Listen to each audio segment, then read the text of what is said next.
In the year 541, in Constantinople, the world's largest city of the time, mysterious cases of illness began to emerge.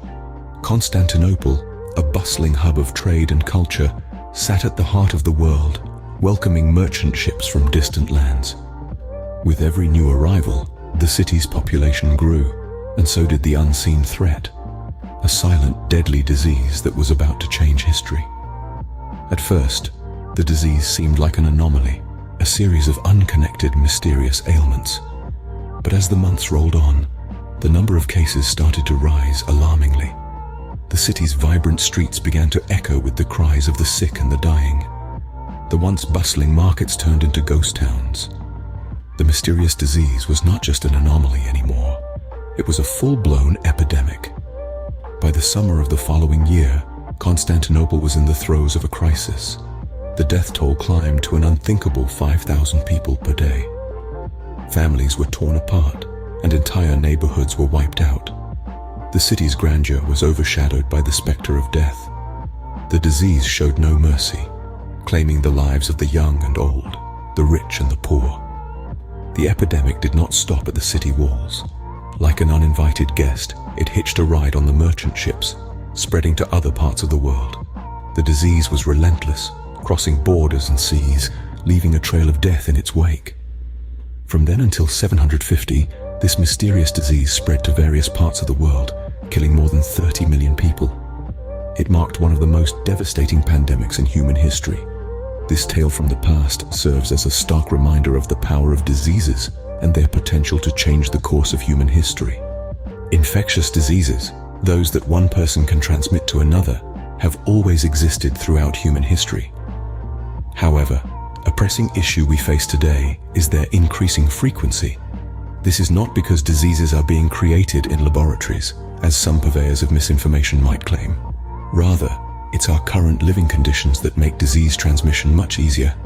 Consider this: for a virus to spread, it requires human interaction. Thousands of years ago, when humans lived in small, scattered populations of hunters and gatherers, this interaction was not as common. Fast forward to the emergence of cities, people began residing closer to one another. This shift in lifestyle laid the groundwork for diseases to spread more rapidly and efficiently.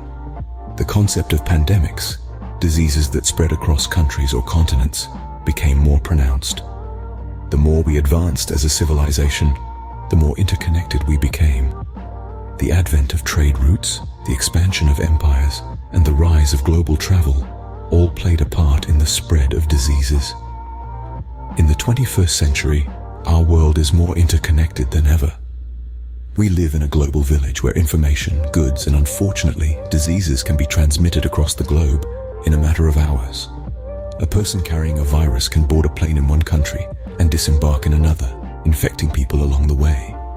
This high level of global interconnectivity has made it easier for diseases to spread rapidly. It's not just about the physical proximity of people anymore. It's about the speed and ease of travel, the density of urban living, and the sheer volume of human interaction. And this is precisely what makes pandemics a significant threat in our time. Today, when the world is globalized, a virus can spread to all continents of the earth in less than 3 months and completely change our lives. The Plague of Justinian is so named because it occurred in the Byzantine Empire during the reign of Emperor Justinian, who contracted the disease and survived. This plague, which left a trail of devastation across the globe, was caused by a bacterium known as Yersinia pestis.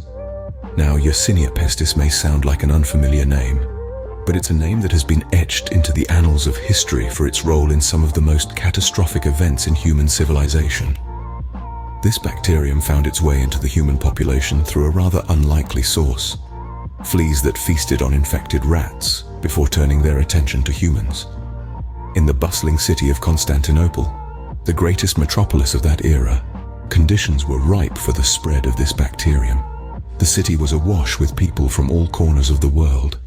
This constant influx and interaction of people, coupled with a lack of hygiene and sanitation, created the perfect storm for the spread of the Plague of Justinian. As the plague spread, it showed no mercy. It didn't discriminate between the rich and the poor, the young and the old, the strong and the weak.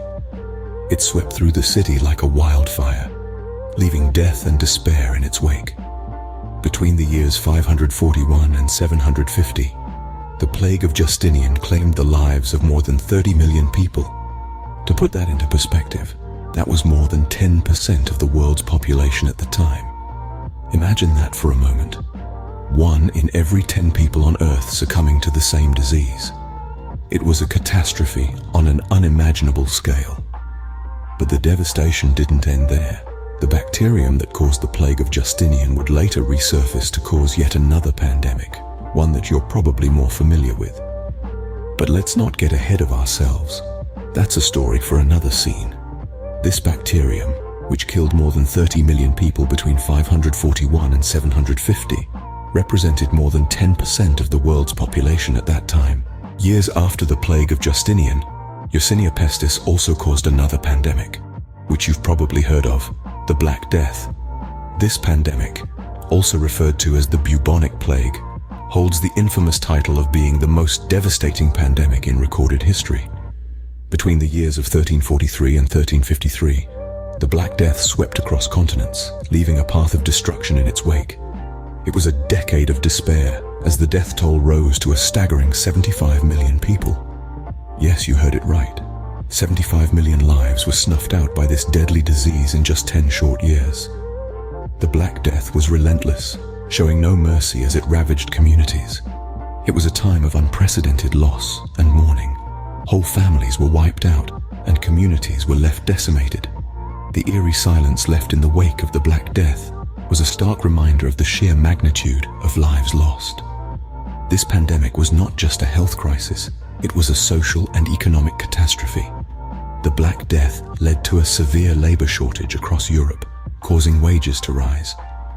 The economic structures of the time were not prepared to handle such a sudden shift, and the result was an economic crisis of epic proportions.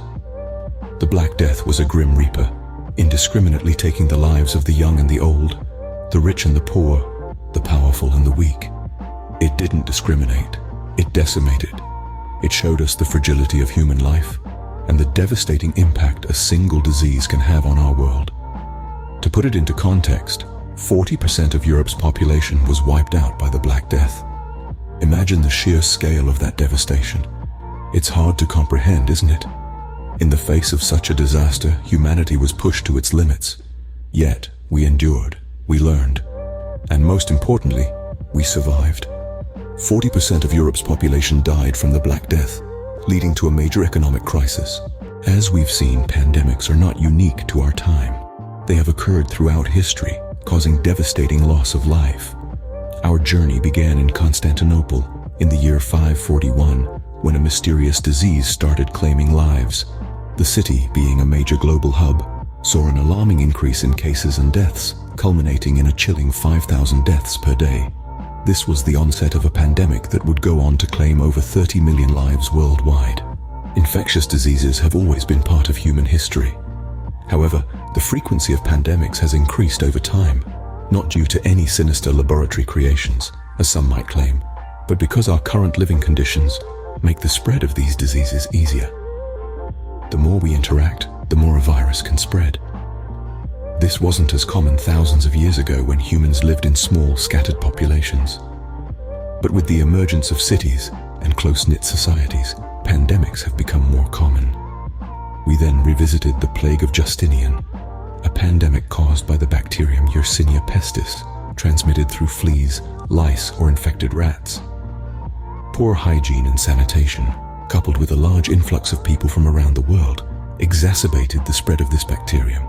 This pandemic claimed over 10% of the world's population at the time, a staggering figure to imagine in today's context.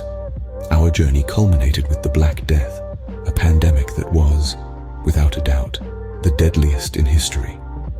Once again, the culprit was Yersinia pestis. This time it claimed around 75 million lives within a decade, wiping out 40% of Europe's population and causing a significant economic crisis.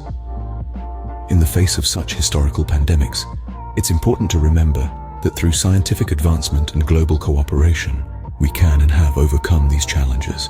Our past experiences with pandemics should serve as lessons, guiding our response and preparation for future health crises.